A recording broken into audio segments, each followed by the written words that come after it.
Em nome do Pai, e do Filho, e do Espírito Santo. Amém.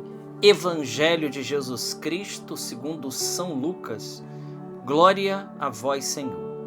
Um dia, Jesus estava ensinando. À sua volta estavam sentados fariseus e doutores da lei, vindo de todas as aldeias da Galiléia, da Judéia e de Jerusalém. E a virtude do Senhor levava a curar. Uns homens traziam um paralítico no leito e procuravam fazê-lo entrar para apresentá-lo, mas não achando por onde introduzi-lo, devido à multidão, subiram ao telhado e por entre as telhas o desceram com o leito no meio da assembleia diante de Jesus. Vendo-lhes a fé, ele disse: Homem, teus pecados estão perdoados. Os escribas e fariseus começaram a murmurar, dizendo: Quem é este que assim blasfema? Quem pode perdoar os pecados senão Deus? Conhecendo-lhes os pensamentos, Jesus respondeu dizendo: Por que murmurais em vossos corações? O que é mais fácil dizer: Teus pecados estão perdoados? Ou dizer: Levanta-te e anda? Pois para que saibais que o Filho do Homem tem na terra poder de perdoar os pecados, disse ao paralítico: Eu te digo, levanta-te, pega o leito e vai para casa. Imediatamente diante deles, ele se levantou, tomou o leito e foi para casa, louvando a Deus. Todos ficaram fora de si, glorificavam a Deus e, cheios de temor, diziam: Hoje vimos coisas maravilhosas. Palavra da salvação. Glória a vós, Senhor. Meus irmãos, nesta segunda-feira, dia 9 de dezembro, estamos aqui na segunda semana do Advento e hoje nós temos um texto do Evangelho que simplesmente ele é maravilhoso. E eu gostaria aqui de tomar a figura hoje, exatamente em 2 pontos desse Evangelho muito rico. Primeiro ponto, essas pessoas que fazem de tudo para levar esse paralítico até Jesus. E o relato do Evangelho, ele diz exatamente a dificuldade que eles tiveram para poder apresentar esse homem até Jesus. Diz aqui o texto que, não tendo como chegar a Jesus, eles descem o homem pelo telhado, eles destelham uma parte e descem o paralítico, né? Abaixam o paralítico até onde nosso Senhor está. Meus irmãos, esse fato do Evangelho pode parecer algo que está ali solto no Evangelho, mas isso tem um grande ensinamento para nós. E isso diz para mim e para você, querido irmão, querida irmã, que nós temos que fazer de tudo para levar as pessoas até Jesus.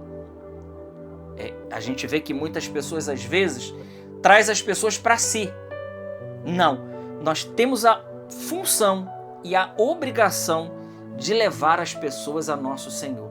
E por vezes, ou nós vamos ter que ter a inspiração do Espírito e a ousadia que esses homens tiveram de levar esse homem até Jesus dessa maneira, descendo ele pelo telhado. Então, por vezes, vai ser muito difícil nós conduzirmos as pessoas a Jesus. Pensa aí nas pessoas da sua casa, por exemplo, naquelas pessoas que estão afastadas de Jesus. Será que eu e você, nós já fizemos de tudo para apresentar essa pessoa a Jesus? Será que nós chegamos ao extremo? Porque o Evangelho nos leva a pensar nisso, né? Será que nós chegamos ao extremo que esses homens aqui, impulsionados por esse espírito de parresia, de desassombro, de destemor, porque eles tinham a certeza que a cura daquele homem estava em eles se apresentar aquele homem até Jesus? Então, por vezes nós vamos ter que também ter a esperteza, a simplicidade, mas a esperteza desses homens para poder evangelizar, para poder levar as pessoas até Jesus. Então, nós precisamos de alguma maneira atrair as pessoas até ir a nosso Senhor. E as dificuldades que tiver na nossa frente, nós vamos ter que ser muitas vezes criativo. Então, o Evangelho de hoje, ele de maneira alguma quer nos dar uma fórmula pronta. Tem que fazer desse jeito. Não. Mas o Evangelho de hoje, ele está nos dizendo que se aqueles homens, né, eles tivessem desistido de levar aquele paralítico até Jesus, a pergunta é: esse homem teria sido curado? Essa é uma pergunta que nós temos que fazer. Se esses homens, diante do obstáculo, diante das dificuldades, eles tivessem desistido, esse homem não teria tido um encontro com o Senhor e não teria ouvido da boca do próprio Jesus: filho, teus pecados te são perdoados. Vai e não peques mais. Tua fé te salvou. Então, por vezes, meus irmãos, nós vamos ter muitas dificuldades de levar as pessoas até Jesus. E veja, a maior dificuldade que nós temos de levar são os parentes, né? Ô turma difícil, ô povo difícil. Levar-os da nossa casa, eu digo, a nossa casa são os nossos parentes, né? Tios, primos, amigos próximos ali da família, né? Faz parte do nosso convívio. O como é difícil, e principalmente os parentes, o como é difícil levar essas pessoas até Jesus. Primeiro pela resistência deles, né? Muitos são muito resistentes, já têm preconceito, já têm ideias concebidas, estão tão atraídos, às vezes, pelas coisas desse mundo, que Jesus é uma proposta, assim, não muito agradável. E como levá-los até Jesus? Então nós precisamos pedir. Como eu disse, né, não tem uma receita pronta, nós precisamos pedir, sem dúvida alguma, ao Espírito Santo que ele nos ilumine e nos dê a criatividade necessária para que a gente possa levar os nossos até Jesus. Bom, esse é o primeiro fato, é o primeiro ponto que eu gostaria de meditar com cada um de vocês nesse evangelho. O segundo ponto é que nosso Senhor deixa muito claro que a condição daquele homem, que a paralisia daquele homem é fruto do pecado. Porque Jesus diz para ele: os teus pecados estão perdoados. Ora, então isso fica muito claro para nós, primeiro, que o pecado, ele causa uma paralisia em cada um de nós. Nós sabemos pelo catecismo da igreja, pela doutrina da igreja, que o pecado, ele mata, o pecado mortal, ele mata a caridade, ele mata a vida sobrenatural, a vida interior dentro de cada um de nós.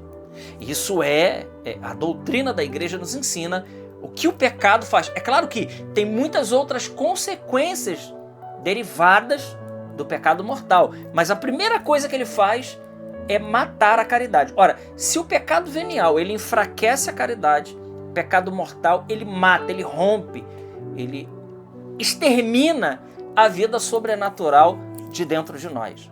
Mas, como consequência, ele causa em nós uma paralisia espiritual. Ele causa em nós exatamente aquilo que esse paralítico, esse homem que jazia nesse leito, ele é uma imagem muito clara daquilo que o pecado causa na nossa vida. Daquilo que o pecado, do estrago que o pecado ele faz na nossa vida. Tem uma santa da igreja chamada Santa Míria de Jesus Crucificado.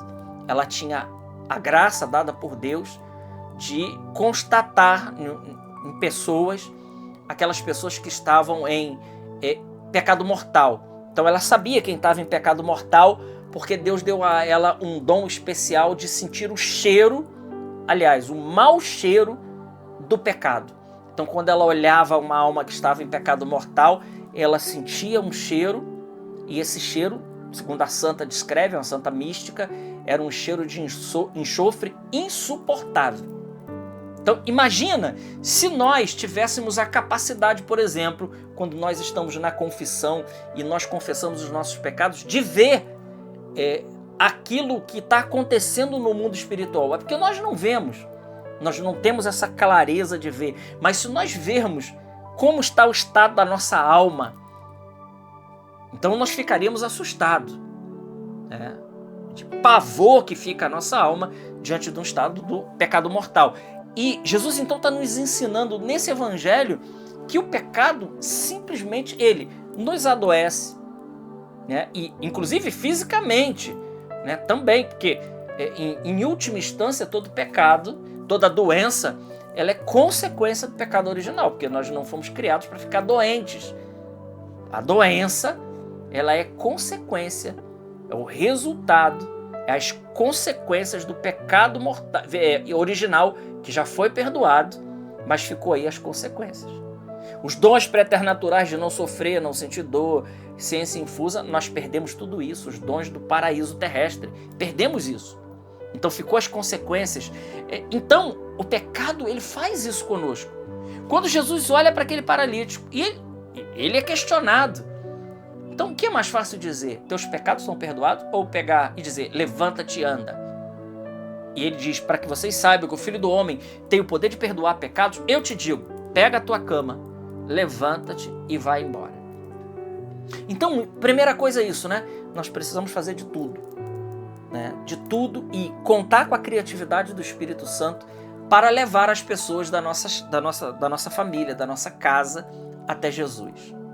E segundo, que fique muito claro para cada um de nós que o pecado, ainda hoje, ele continua sendo a pior coisa da vida de um ser humano.